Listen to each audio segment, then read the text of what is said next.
Gervonta Tank Davis fights Frank Martin, and Terence Crawford's trainer Brian McIntyre issues a severe warning to one of the competitors and basically says, look, man, you might want to rethink this. Let's talk about that in this video.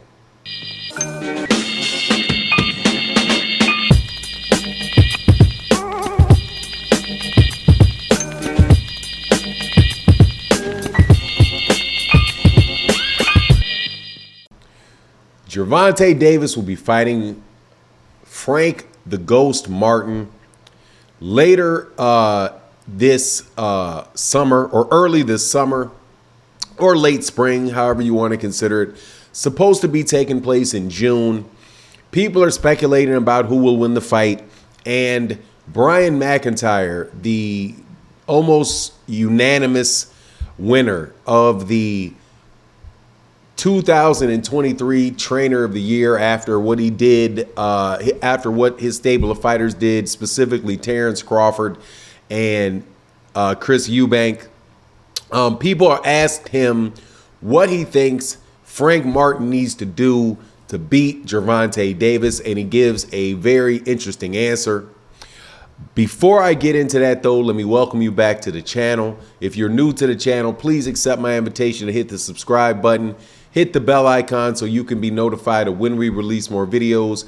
And if you're a longtime subscriber and supporter of the channel, you've been making good decisions in your life. And I hope a lot of stuff continues to happen for you that is good as time continues. And thank you for doing so. Also, thank you to everybody that supports in the super thanks. Matty, yo, you're the man. Thank you so much, man. Always supporting, almost never leaving comments. But man, you just know that, hey, man, it is noticed every single solitary time and appreciated. But let's get into this, because Brian McIntyre basically tells Frank Martin the best way to beat Gervonta Davis is not to fight him. Says, look, this is what we do. We go a little slower. He was asked, what does Frank Martin do to beat Gervonta Davis? And he says, well, first thing we're going to do is we're going to go a little slower.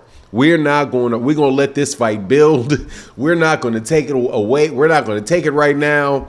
We're going to go out and fight some other guys that are close to Gervonta Davis's level. Maybe some guys that fight the same style as him. Get acclimated and set yourself up where when you guys match up with one another, you are fully prepared and ready to go. And yeah, basically his answer is don't fight him right now. Now, I find that interesting because, and this is shout out to Chillville. Shout out to all of the Terence Crawford fans that come by the chat, especially the ones that come by the live streams. Thank y'all. What's going on, Jeffrey Brooks? Also, Starborn 007, some of my favorite Bud Crawford fans. But I got to mess with you because this is basically suggesting Gervonta Davis does some things that Terence Crawford has been accused of doing, which is taking his sweet time to get around to certain fights and making sure that he himself is in the absolute best position he can possibly be in before he takes that fight, and maybe take into consideration where other people are in their career and maybe wait till they're, nah, I'm just kidding. Even though that's what people have said, I don't believe that. I do believe that that is a smart thing for boxers to do. That, one of the things that people talk about, like with Gervonta Davis, and how Gervonta Davis at 130 pounds didn't fight Vasily Lomachenko immediately after having beaten Jose Pedraza. And I thought that was a smart move because that was Floyd Mayweather Promotions, the PBC, developing Gervonta Davis and giving Gervonta Davis an opportunity to grow as a fighter by matching him up with fighters that you could give him a certain type of look, and another fighter, a southpaw here, an orthodox fighter here, a taller, rangier fighter here and there, right? And just, going about giving a kid who at the time I think had 20 fights, something like that, an opportunity, or actually he got with Floyd. Gervonta got with Floyd at like 10 fights. And I think maybe around 19 fights is when he won the championship at 130 pounds.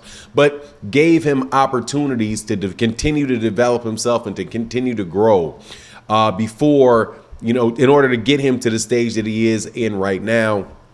Where right now I think he can beat anybody in those divisions.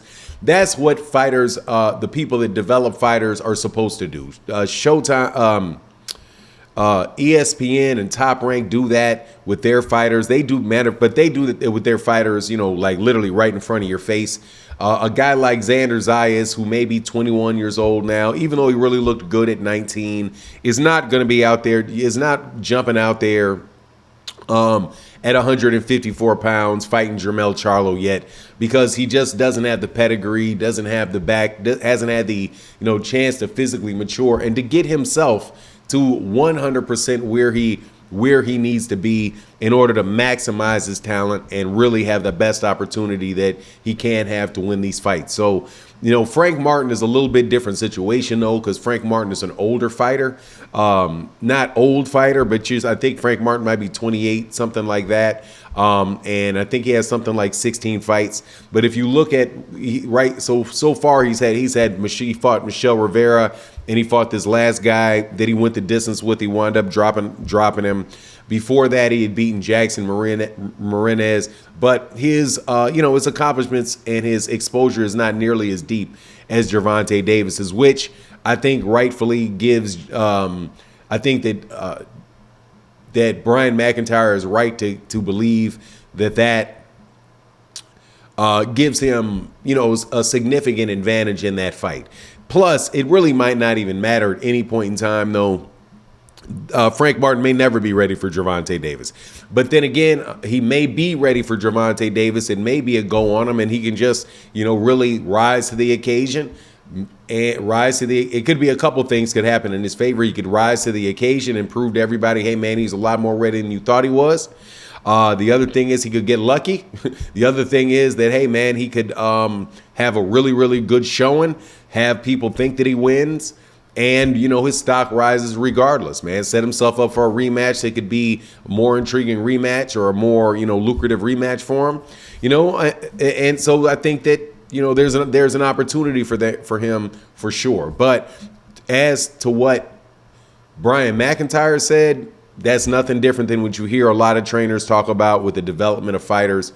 And they did that with Terence Crawford, and they did that with great success with Terence Crawford, putting him through a series of tests that led him up to the biggest test of his career, where he was more ready for it than it appears he was ready for any other fight before that. But anyway, that's my take on the matter. I thought that was really good feedback from Brian McIntyre, with the exception of it's too late. That fight is about to pop off. You let me know what you think in the comment section. And with that, I'm out. Peace.